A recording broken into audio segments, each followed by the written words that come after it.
Welcome to TFA Files TV. We are back again with the latest gossip nyaya dziri kupisa dziri kutendera pasocial media. Kiki Birthdays this Holy 10 mushure mekunge atukwa zvisingaite naHoly 10 achitaura zvinyaya dzakamudedzera kuti tanga waroorwa usiyane nekuita anti mumarelationship evamwe vanhu. Asi Kiki Birthdays auyawo naye achipindura achiti unofunga kuti kuroorwa kunoshamisira kwawakaroora but uri kungogoverana nevamwe vanhu but you know it. Hanzi mukadzi wako Kimberly auri kuvhaira naye unozviziva kuti wakaroorwa asi uri kugoverana nevamwe vanhu, the least vanhu vakaita sana Volts ndozvataurwa naKiki Birthdays.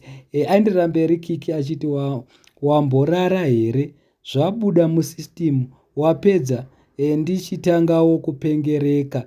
Akutaura nezvenyaya yekuti Holy 10 akaenda kupi kuclash uko kwaakadonha palive on stage akadhakwa nezvinhu zvakaita semadragi, the list goes on nemitoriro. Saka ndosekera Kiki achidedzera kuti zvabuda here musystem. Aenderera mberi Kiki akati last time wakanditanga that day ndakambokuudza kuti usauye uchipengera kwandiri kana warova hanzi kana marara muchirova masini. Hanti wakadyiswa paye, wange wakukumbira rubatsiro futi wakusaenda kumudzimai ukudhibha kuti mudzimai akakudira tii ukamudzinga pamba padheni wadyiswa nagugu. Ndozvitaurwa naKiki, hanzi musikadzi wako achireva Kimberly akakudira netii wadyiswa nagugu, which means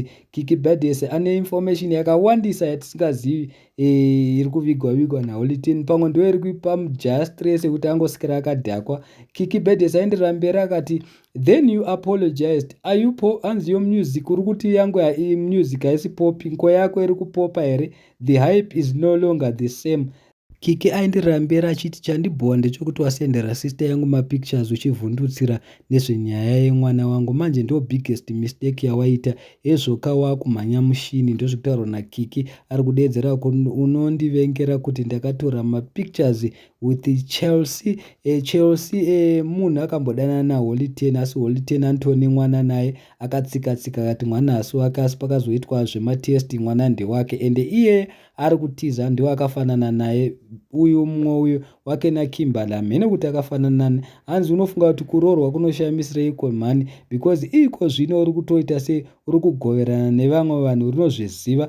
Asi mazvikuru vambuyana ndavataura zvinhu zvakawanda zvakasiyana siyana. Mumwe munhu auya akati Holy 10 anopenga uyo ngadzikame. Mumwe munhu akati kusanzwisisa English sisi Kiki was right in a comment section. Vanhu vari kuedza kuti aiwa mutuke anomhanya bani mufano anorova zvinodhaka hazivi kuti aita se. Pamwe stress ndo iyoyo ari kutaura yekuti ari kudyirwa mukadzi nemumwe munhu akapusa akapata too much. Mumwe munhu auya akati in a way I think Holy 10 is right. JT is lying acting the bigger man while he keeps people in a suspense to act like he